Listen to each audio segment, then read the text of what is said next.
Hi everybody, it's Michelle from Camps Australia Wide. Tonight is freezing cold and we're making a really yummy staple that our family used to love when we travelled around Australia on our lap with them. And we call it Motorhome Frittata.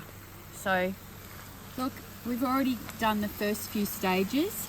So in this, there's onion, capsicum, ham, or you could use bacon. There's corn, mushrooms and tomatoes. So just fry your onions and your bacon or ham initially and then add the other veggies and we'll come back with the next steps.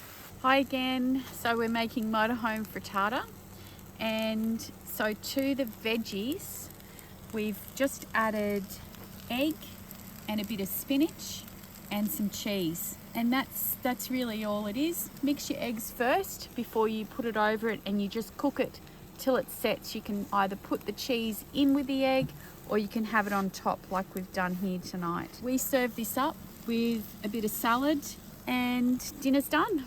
And it smells awesome. It does smell really good.